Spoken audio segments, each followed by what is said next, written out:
We've lost her. I don't think you can do this. Hi everyone and welcome to the Frank Book Club. I'm Simon Savidge. And I'm Melanie Sykes. And today... And that is Jazzy. The Parrot. Jazzy the Parrot. And I'm calling him... Yes, he's laughing. So we've had drills in the background. This time we've got parrots. We're on Word on the Water, a bookshop in a barge. It's amazing. He loves this book club already. It's his new favourite. Oh my god. See, this is going to be problematic because laughter triggers my laughter. So this could go Right, I'm going to go stony face the whole way through. This could go completely wrong. But it's apt because this month we're talking about Dara McAnulty's Diary of a Young Naturalist. Oh my gosh, this book. Yes, this book. I feel like I don't even need to ask you what my first question always is. Did you enjoy it, man? No, but before asking that question, I've got a very important question to ask you that this made me think of. What's your favourite season? Summer. It's set in season. Yeah. I knew you'd be summer. Well, I'm Leo, and I do believe, and I think Jazzy agrees with me, that summer is the best season. No, I disagree. What do you like? What do you reckon is my favourite? Autumn. Yes. Yes. Is it because I'm that basic? Not No, obvious. not at all. I understand. A bit of a basic favourite. Can I tell you, I live in a city, I live in London. The season of autumn is quite depressing when you're in a city. When you're in the countryside, autumn has magic. And I feel that I've had so many years in a city, in literally inner city London, that I've missed the seasons. I miss the joy of the season. So no, autumn obviously is magical, and I think that's a very good choice. But for me, summer. Oh God, this is just going to be a battle between me and a bird. Because I'm not.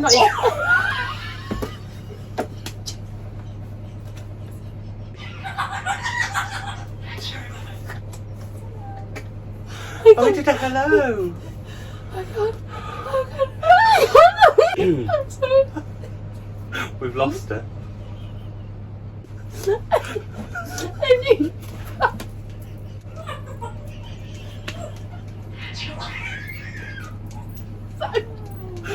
don't think you can do this.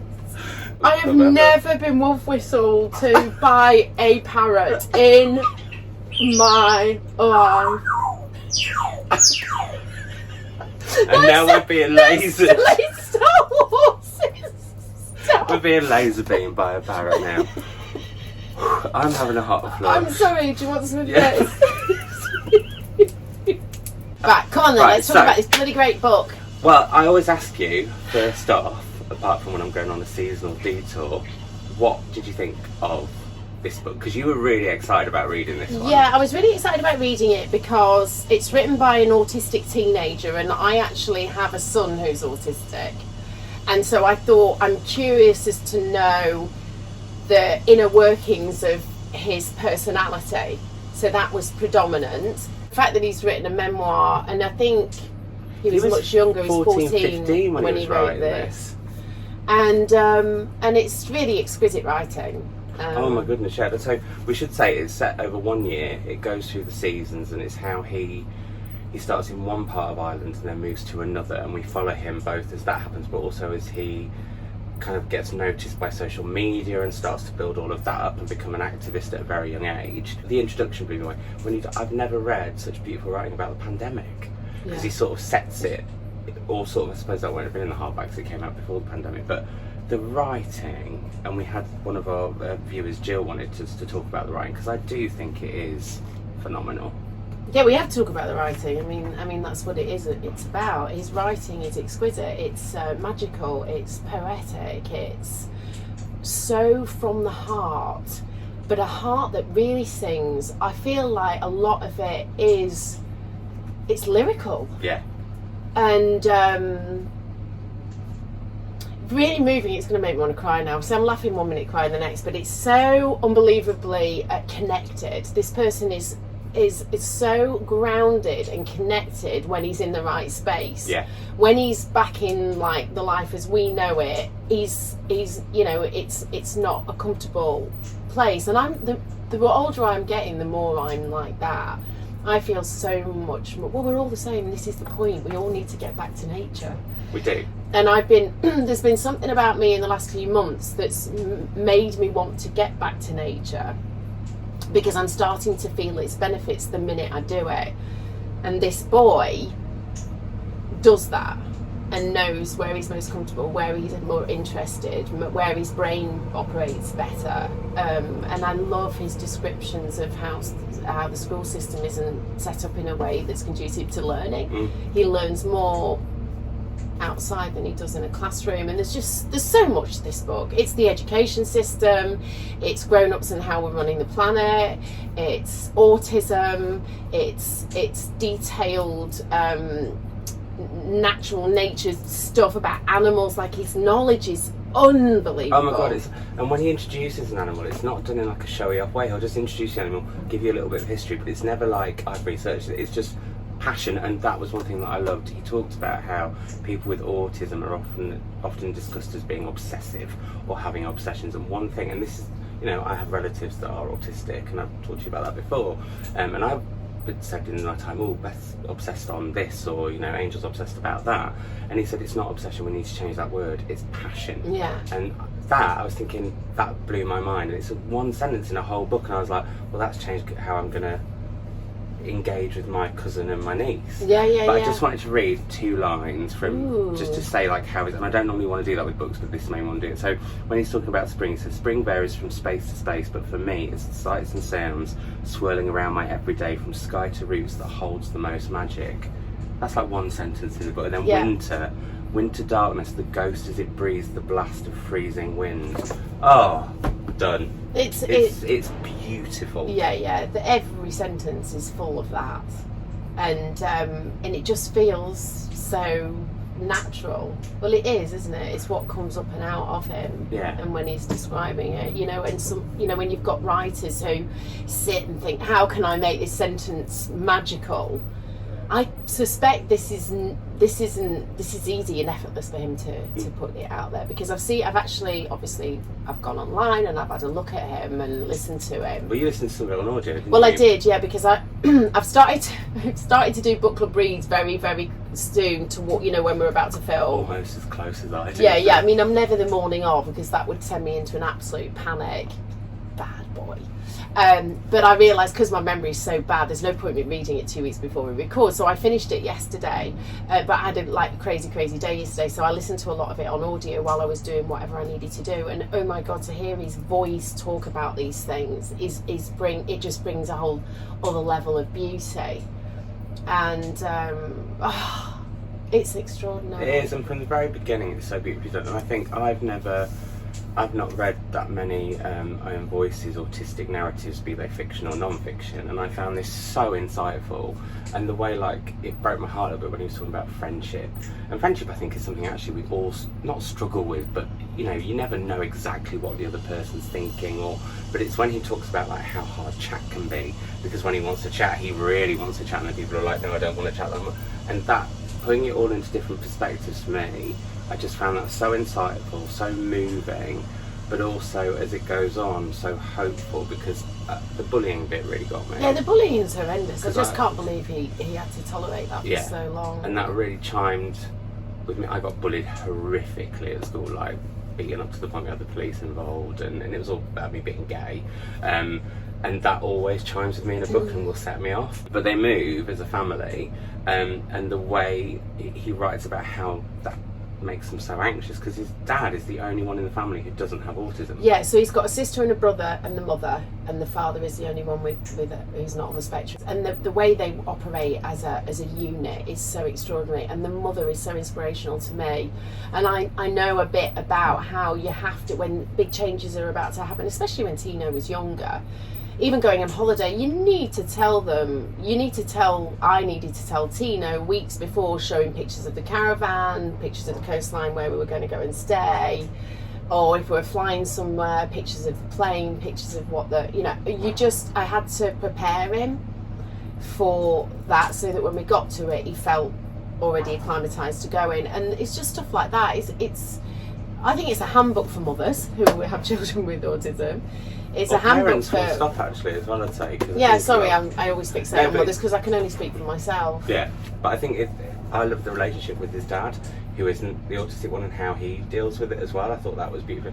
And also, it's such a book about the love of family, but also just, again, he even with his siblings, he writes about how different autism can be in the different ways. The term stimming, which I haven't come across before, but I just found it like a fountain of information, but just in this beautiful way, while we've also got all this amazing writing about nature. And I loved even little things like when he describes a wall is a world to a beetle, or like he talks about the joy of blackbirds or robins. It's not, I mean, kites are a big thing, but it's often about just the normal bits of nature. But I didn't realise how nature and birdsong to somebody with autism would give them a routine. But actually, then I was thinking, in the summer when blackbirds sing, it's one of my favourite things, because we have 4 male blackbirds that sing all down our street, and it's just joyous. I mean, other people are like, oh, shut up, but I'm like, oh no, that is... No, I'm out hanging out the Velux window listening ready to fall off. Whereas magpies we don't speak of. Oh really? I hate them. Why? They scream, they screech, they attack the cats. Okay, oh right, okay, that's a bit aggressive, isn't it? It is very, but robins as well, and just those little joys, and how we don't observe the routine of nature, and how grounding it can be if we do. Yeah, no, absolutely. I mean, I got really into what they call them, being a twitcher. When I was early 30s, I got really into bird watching, and just, you don't believe me, do you? No. I'm being serious. No, because but also I was thinking, I was a twitcher when I was younger. Oh, right. And it's just something that we also have in common that I didn't know. Yeah. So my brain was doing both of those things. Well, that's it. And it came to me obviously in my 30s, so it's quite late. It's never too late to be a twitcher, Melanie. Never too late to be late. And it was actually funny because Bill Oddie came on Des and Mel, and I gave him this really dog-eared book of his to sign, and he went, "You use it?" I'm like, well, yeah. He thought I was going to hand him a pristine book. It was actually, corners turned over, and well read, well loved, well read, and well used. So yeah. So I it's funny because Bird's up close and personal. Actually, I've been all right with him today, but I'm usually a bit nervous. Got a bit of a bond. Yeah, I think there's a vibe. There's definitely a bit of a vibe. Whistle hasn't happened for me. Well, it might have been for you. Listen, I was making assumptions it was for me. It could have very well been for you. So, it's all right. I took the glory of the wool whistle. So anyway, so there's a million things to say, really, isn't there, about this book? But for me, what's resonating with me at the moment, because what's happening in my personal life at the moment is this call to nature. I'm feeling it. I'm actually feeling it in my bones. Like, if I'm not getting a slice of it, a piece of it around it, I feel like I'm going to lose myself and I'm going to die a little bit. I know it sounds quite dramatic, but without it, like, I've just been away this weekend and I've seen sunrises and moon rising, and I've been on a beach and I've been grounded. I've been in hills looking over the ocean and looking at the wildlife and feeling and hearing it and being extremely present, and it's game changing. And so it elevates. It helps with all sorts of ails, and also it's educational, and it's the planet that we live on. We are nature, and he says in there, we're not separate from nature. We are nature, and I keep trying to talk to people about this at the moment, because a lot of people roam this planet thinking we're a superior species rather. And actually what's happening with the earth is nothing to do with us. Well, how can you separate yourself from the earth? It isn't possible. And also it is totally what we're doing. It's totally what some people are doing. Yeah. They're completely disconnected. They're consumed by their phones, and they're not looking up. Without detracting too much, like I said, I've been away recently and there was an incredible sunset, and everybody's taking pictures of the sunset, which is fine, but they're going back to their dining table, scrolling through the images that they want to put on Instagram, and they're missing the rest of it. Yeah. And Dara describes a sunset, and he says that the sun slinks into the water, and I thought, God, what a great word, slinks. Well, I love it with the fact that in his language it can be so beautiful, but then he'll do things like plonk. Yeah. And I'm like, oh, I love it, because there's just some words that are so... Well, they perfectly describe something. But they're not words that a lot of authors would use. People would take out, whereas I like the fact that plonk was plonked in there somewhere. Yeah, plonk is so good. But I think as well, nature's something I think we forget about sometimes. So, like, I have very few memories before I was 10, because something happened and I've lost them. But one memory I have is that do you know what my first pet was? I just had a pet duck. called Rapunzel. Aww. She imprinted on me. She thought I was a mummy. I was about 4, and she'd fly to my feet if I called her. She was the best. Honestly, they're so intelligent, ducks. I always reckon. Sorry, Jazz, but ducks are the wins for me. I sort of forgot about that. But then I realised, like when I first met my in-laws, they had a pond, and I think there must have been 30, 40 frogs. I could not. I mean, they thought I was a bit Simple Simon, basically, because I was just like. But then he talks about how ponds are so.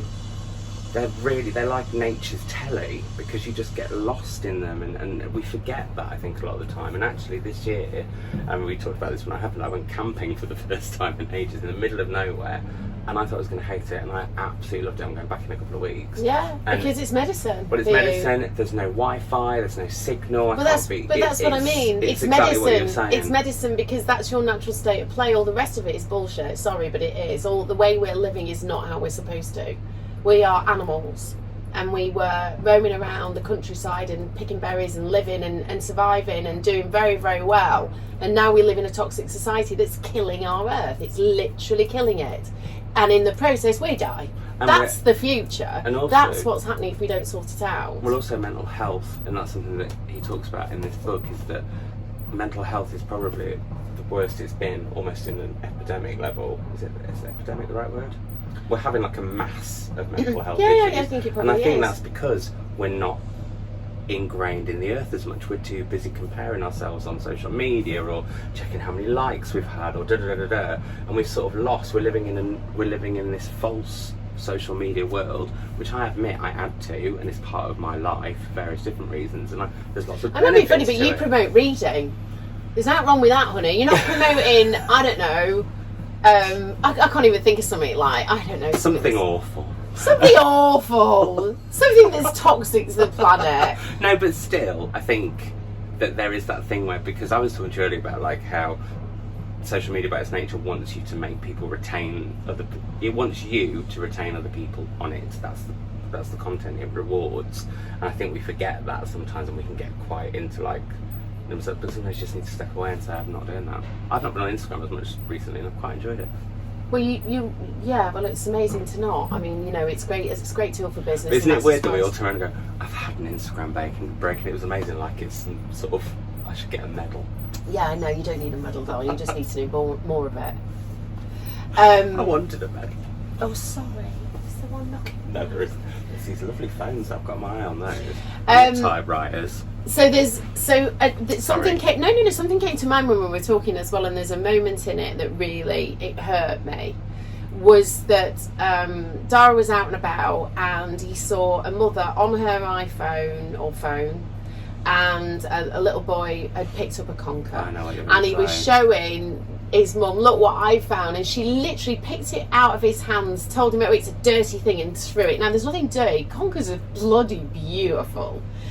And Dara actually went to find one and took it to the little boy and just handed it to him and told him what it was and where it was from.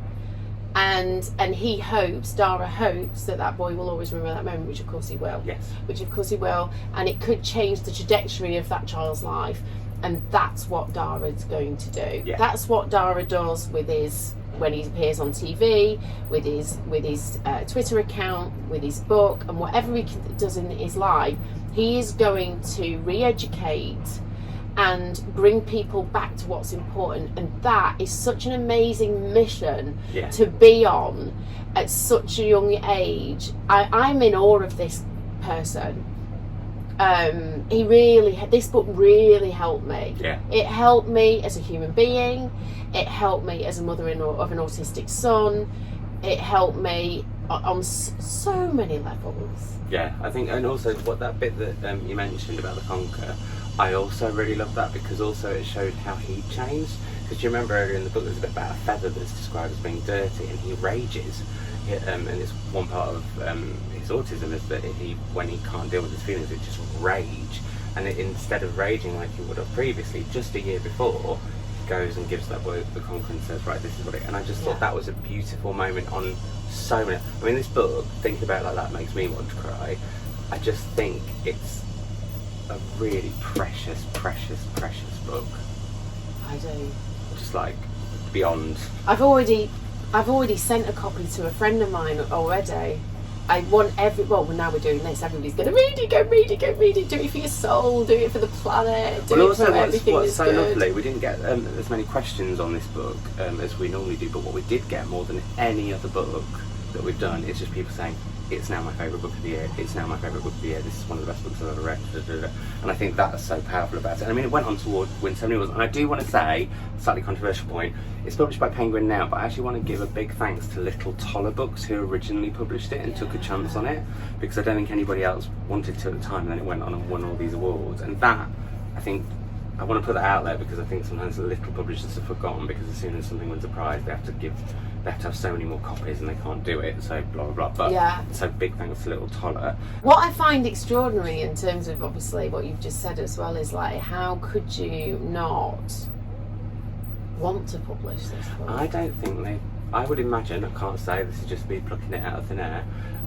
but I think they probably felt that people wouldn't want to read a book written by a 15-year-old almost telling, because don't forget, he's very critical of generations and politics, which I think is totally right. So am I. And also he made me have a think about certain things. I mean, the one thing that I found hard to read from him was when he was going places to do really good things and he was feeling guilty about the plane ride and getting there, which I know Greta has talked about a lot in terms of how that is for the planet, blah blah blah blah blah. Because I was thinking, yeah, but sometimes you've got to balance that up. Yeah, but he says that. Yeah.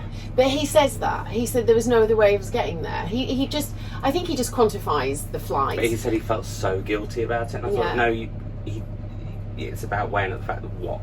Yeah, but not so guilty that he didn't do it, because No. he knows the greater good of getting on that flight. So I think he completely encapsulates the feelings about doing it, and then, you know, it kind of makes it a bulletproof scenario, because I suspect, and he does say, he's had a lot of admiration, but he's also had a lot of people having a go at him. But that's just the nature of social media, and almost we have to forget about that, because it's not important. What's important is the message and the right people receiving it, and those people that receive it, that pass it on. And we can all convert someone.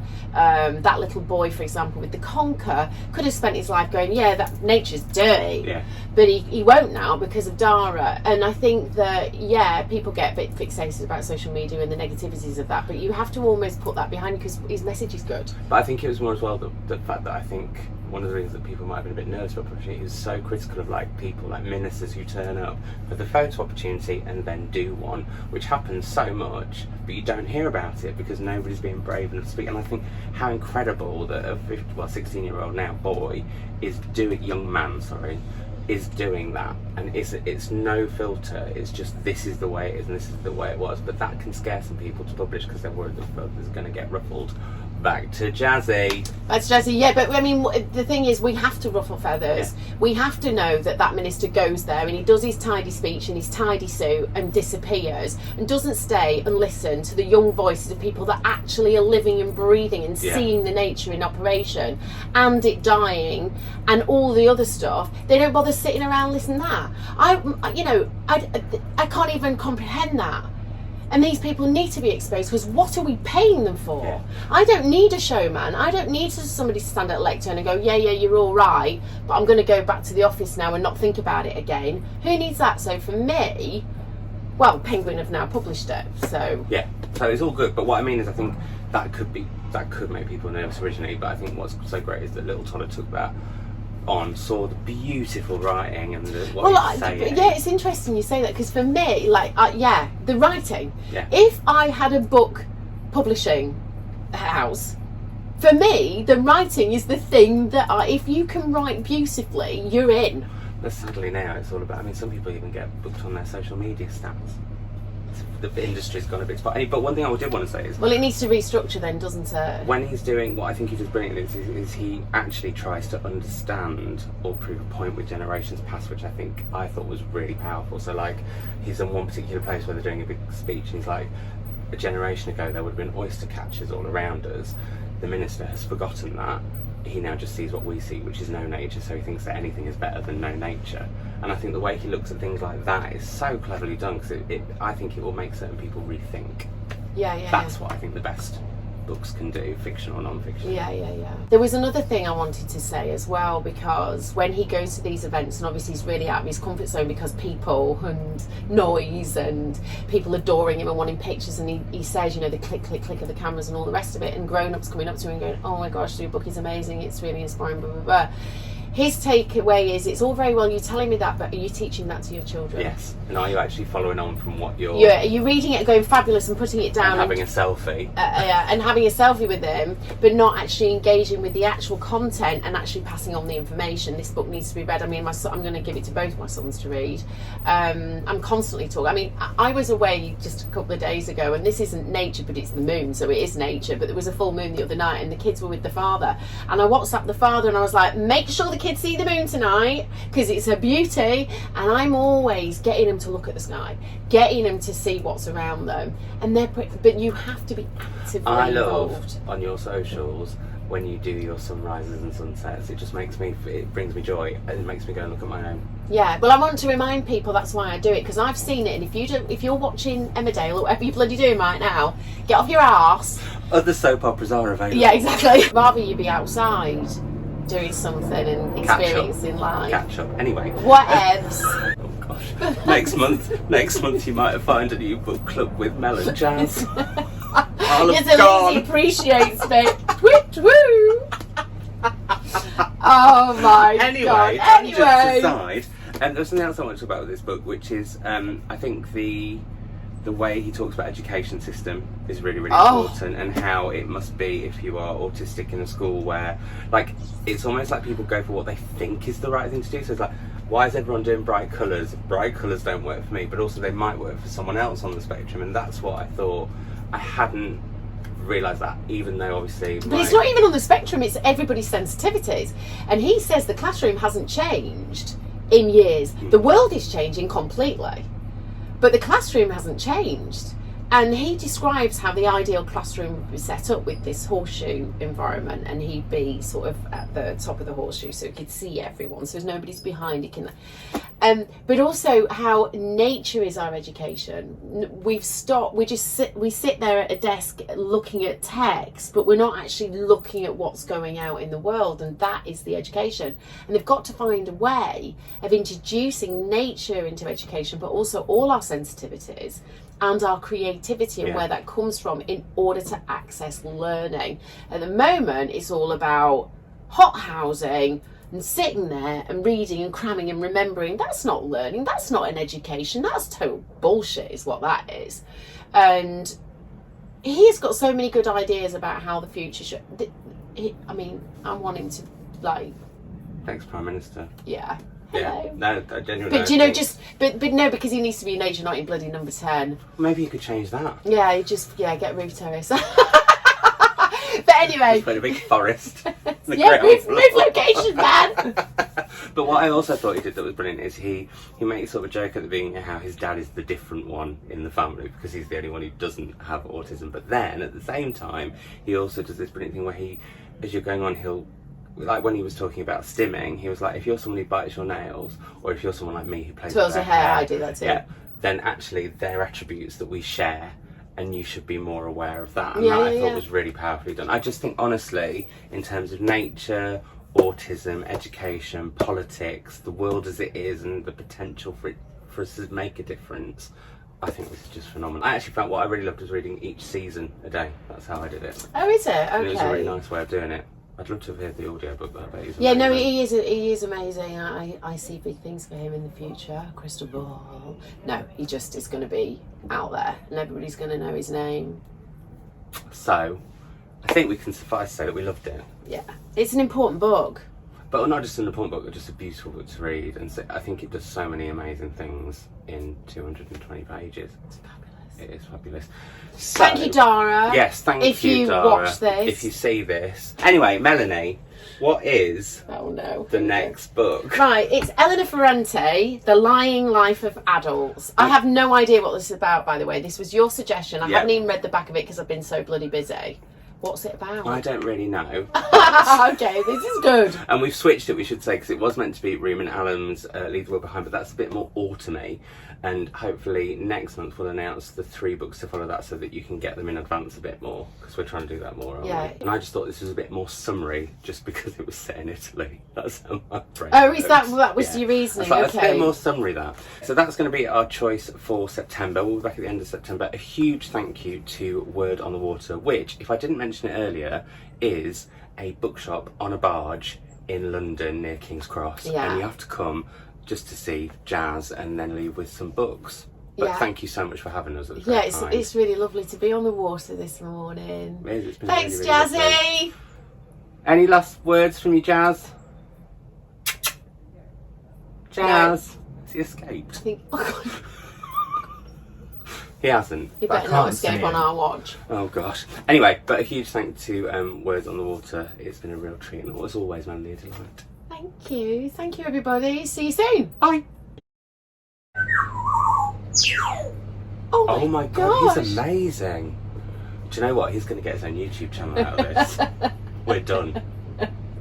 There's no point in us carrying on. We're going to have to set up his own Instagram and everything. Jazzy's like stealing the limelight. So anyway.